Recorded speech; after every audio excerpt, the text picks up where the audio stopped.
Hoje a gente vai falar sobre o Duomo de Firenze. A primeira coisa que eu quero contar para vocês é que a palavra Duomo, o que ela quer dizer, né? Duomo deriva da palavra latina domus, que era casa, né? Por quê? Porque as primeiras celebrações, tá? Primeiras reuniões que os cristãos faziam eram dentro das casas, tá? As domos, casas maiores. E por isso a palavra duomo virou a representação do que é a catedral, né? Do que é o edifício religioso mais importante numa cidade. Então esse é o Duomo de Firenze. Em português, Florença. Também pode ser chamada de catedral. O nome dela é Santa Maria del Fiore. Por que del Fiore? Porque o símbolo da cidade de Firenze é esse lírio, é esse brasão aí que eu coloquei a imagem para vocês. Então, tanto para representar a flor, que é a cidade de Florença, quanto Maria, né? Porque Maria é a flor, vamos dizer assim, é o ventre de Maria, que eram os planos de Deus, né? Florescer no caule de Maria, vamos dizer assim, Jesus, tá? Então, por isso o nome Santa Maria del Fiore. Antes de começar essa construção, que a gente está vendo a imagem aqui, que começou em 1296, existia uma outra igreja ali dedicada a Santa Maria Reparata, que era uma igreja muito antiga, provavelmente do século V ou VI. Eles no século XIII decidiram fazer uma nova catedral, né? Uma nova igreja que representasse toda essa grandiosidade de Firenze, né? Então, a partir de 1296, no dia 8 de setembro, foi lançada a pedra fundamental dessa igreja que a gente está vendo aqui, tá? O Arnolfo de Cambio foi o primeiro arquiteto, a partir de 1296, mas aí em 1310 ele faleceu. E quando ele faleceu, meio que a obra parou, assim, foi andando muito lentamente, tá? E foi retomar com força, tá? A partir de 1334, com um outro cara muito importante chamado Giotto. O Giotto, gente, ele foi um artista sensacional desse final de 1200, início de 1300, que ele é considerado o pai da pintura moderna. Ele começou a trazer a realidade, tá, para a pintura. E ele também era arquiteto. É dele o projeto lindo, maravilhoso desse campanário, que é onde ficam os sinos, né, da Catedral de Florença, que ele começou a partir de 1334. Todo o conjunto, a catedral, o campanário, o batistério que fica em frente à igreja, foram feitos com o mesmo tipo de material, basicamente 3 materiais de revestimento, né? O mármore de Carrara, que é branco, o mármore verde e o mármore vermelho de Siena. E ela é belíssima. Por dentro, ela é bem mais simples do que por fora. Eu acho ela uma das igrejas mais bonitas do mundo. E o campanário do Giotto é considerado o campanário mais bonito da Itália. Não é o mais famoso, porque vocês sabem que o mais famoso é a Torre de Pisa, né? O campanário do Giotto tem mais de 84 metros de altura, tá? Então ele começou em 1334. Vou voltar um pouquinho aqui para a fachada, porque a fachada, do jeito que a gente vê hoje, não é como estava, né, na época da construção. A igreja demorou muito tempo para ser finalizada. São várias épocas construtivas. A fachada que a gente vê hoje já é do século XIX, tá? Do final do século XIX. 1401 é o ano que marca o início do Renascimento, né? Renascimento, que é essa retomada da ciência, retomada dos valores clássicos gregos e romanos, né? Quando as pessoas têm mais acesso a livros, elas têm acesso a estudo, surgem as primeiras universidades.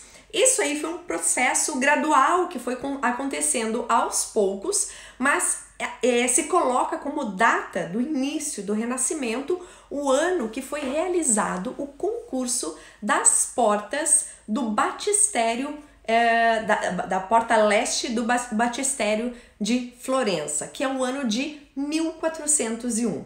Essas portas foram nomeadas de Portas do Paraíso. O Michelangelo deu esse nome muitos anos depois que a porta estava pronta, porque ele disse que a porta tinha ficado tão linda que só poderia ser a Porta do Paraíso. A imagem que vocês estão vendo aqui é um pedacinho, né, das Portas do Paraíso.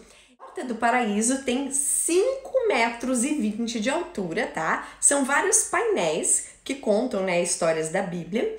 E ela tem 8 toneladas de bronze, gente. É sensacional. E aí, o que aconteceu nesse concurso? Foi um concurso onde participaram vários famosos da época. Um deles era o Filippo Brunelleschi, que era considerado o melhor escultor que tinha na cidade de Florença. Ele participou do concurso e acabou perdendo o concurso para o Lorenzo Ghiberti, que tinha na época 21 anos. O Brunelleschi ficou arrasado que ele perdeu o concurso. Aí os organizadores falaram o seguinte: não, então vamos fazer assim. Chamaram, né, o Brunelleschi, o Ghiberti, e falaram: vocês podem trabalhar juntos. A gente quer fazer o projeto do Ghiberti, mas a gente gostaria de usar a tua expertise, Brunelleschi. Então trabalhem juntos.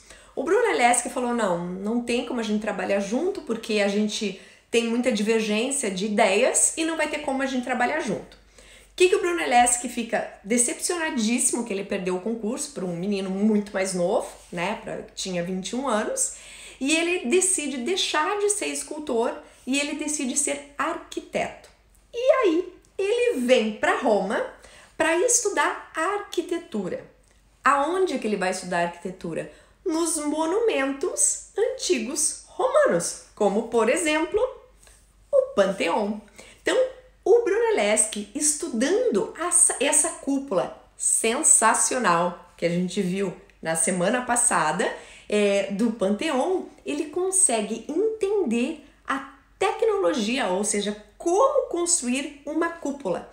E a primeira cúpula, depois de todo esse período de Idade Média, vai ser justamente a cúpula que o Brunelleschi vai projetar, a cúpula de Firenze. Tá? Então a cúpula de Firenze foi inaugurada em 1436 com o projeto do Brunelleschi e digamos que foi o triunfo, né? A grande vitória dele, voltar para Firenze, conseguir fazer essa cúpula que depois virou modelo para todas as cúpulas dali para frente, tá? Como que é o sistema estrutural dessa cúpula de Firenze, tá? Que foi inaugurada em 1436. São duas calotas. Calotas é esse formato, né? Vamos dizer assim, paralelas, tá? São duas calotas paralelas, ou seja, quando a gente sobe na cúpula, a gente sobe no meio da estrutura, a gente sobe entre as duas calotas, tá?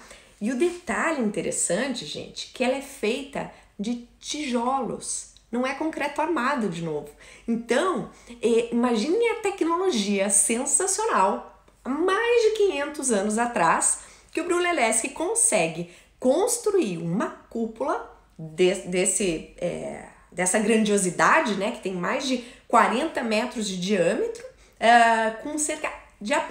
com aproximadamente 4 milhões de tijolos, gente. Como que ele consegue isso? Na verdade, o sistema que ele fez de colocação dos tijolos. Então, eles foram colocados como se fosse uma espinha de peixe, tá? Um tijolo assim, outro assim, outro assim. E eles foram fazendo um travamento entre eles, né? É sensacional, tá? Então, para subir na cúpula, a gente precisa subir 463 degraus. E são várias fases construtivas da Catedral de Florença, como eu comentei com vocês, né? A cúpula, então, é de 1436 e a decoração interna da cúpula é de mais de 100 anos depois, tá? Quem fez os afrescos, né, da cúpula, projetada pelo Brunelleschi foi o Giorgio Vasari, que é considerado como se fosse um dos primeiros históricos da arte, tá? Inclusive, deixa eu mostrar para vocês aqui que eu tava... livros para quem gosta, né? Por que ele é considerado um histórico da arte, né? O Vasari, ele escreveu eu sei que fica ao contrário, tá? Mas vou mostrar para vocês igual. Ele escreveu esses livros aqui que chamam Le vite de più eccellenti architetti, pittori e scultori italiani, da Cimabue, Ensino ai tempi nostri. Então, o que ele fez? Ele escreveu sobre a vida de todos os pintores, arquitetos, enfim, artistas, desde o Cimabue, que é na época contemporâneo mais ou menos ao Giotto, tá? Até chegar nele, né? Até ele falecer. E aí, cada pedacinho do livro é um artista famoso. É um livro de referência para estudo de história da arte, quem gosta, tá? De livros. Bom, fechado parênteses sobre o Giorgio Vasari.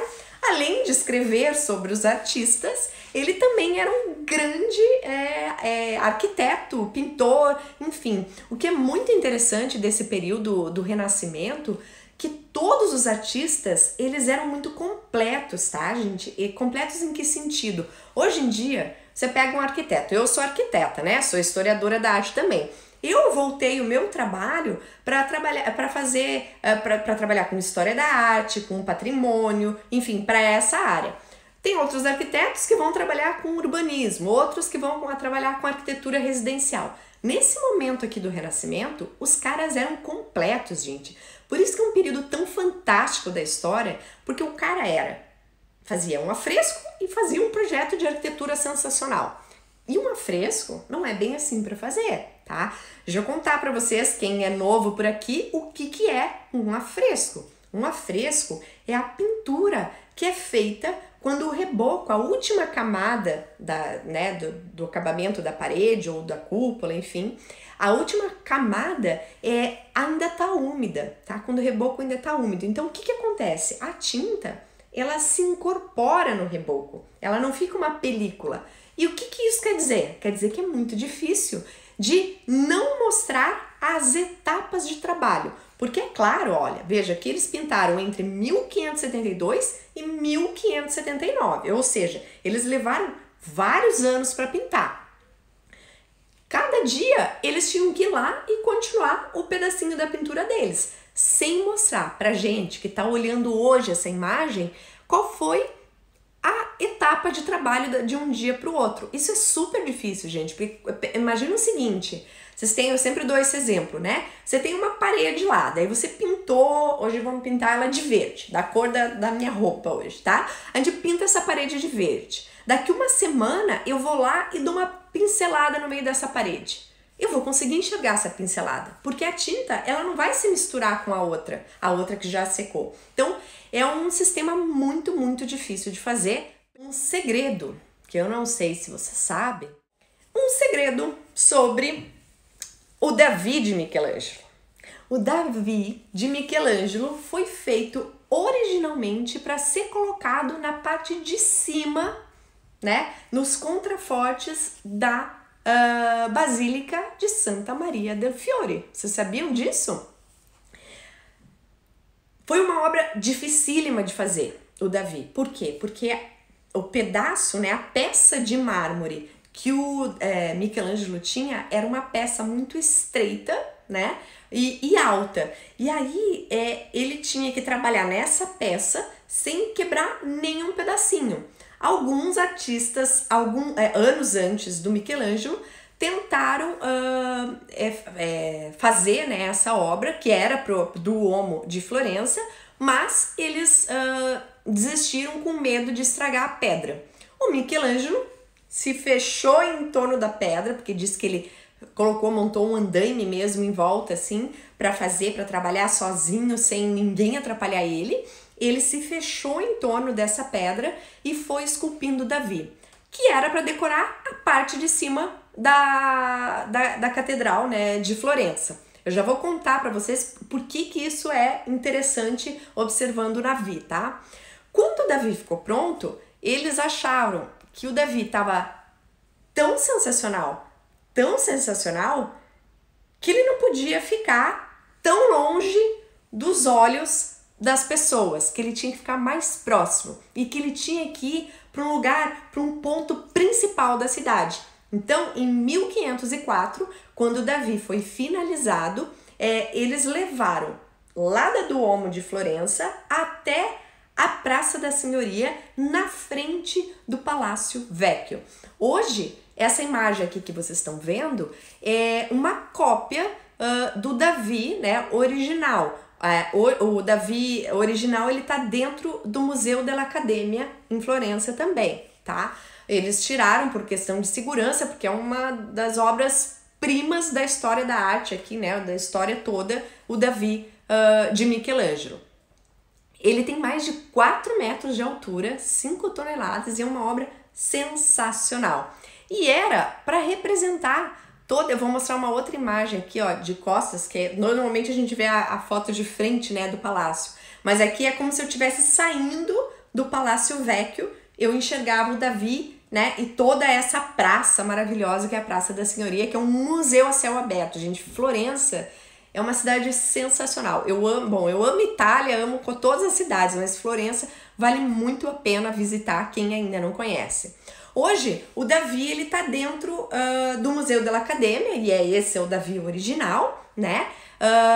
E ele foi colocado lá na praça porque era para simbolizar toda a prosperidade, né? Tudo que Florença e a República de Florença representava, né? E o que eles conseguiam com a ajuda divina, né? Porque o Davi, ele é o herói bíblico, né? Que matou o gigante Golias só com estilingue e com uma pedrinha, né? Ele conseguiu enfrentar o gigante, vencer o gigante só com um estilingue, uma pedrinha e, claro, com a força da fé dele, né? Com essa ajuda divina. Então, foi essa a ideia, né, que eles colocaram não mais lá em cima, na Duomo de Florença, mas sim na praça, em praça pública, né, para todo mundo ver e ter essa proteção, vamos dizer, para a cidade de Florença.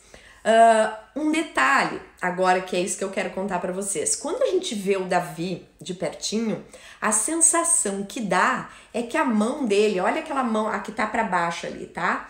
A sensação que dá é que a mão dele é desproporcional, que ela é maior do que ela deveria ser, tá? Por quê? Na verdade, o Michelangelo, quando ele projetou a obra para ser vista de baixo e de uma distância muito grande. Ou seja, ele modificou, tá, a dimensão da mão, modificou a proporção de tudo, para que quando a gente enxergasse, se ela tivesse sido colocada no local originalmente, lá em cima no Duomo, para que a gente, quando enxergasse de baixo, conseguisse ver a proporção correta. Então não é que ele não sabia a proporção, na verdade ele propositalmente criou essa diferença, né, do nosso olho. Havia essa obra sensacional aí, que tem todas as proporções clássicas dentro dela, e é realmente uma obra-prima do Michelangelo. Beijo, gente, obrigada por estarem aqui comigo e a gente se vê amanhã. Beijo!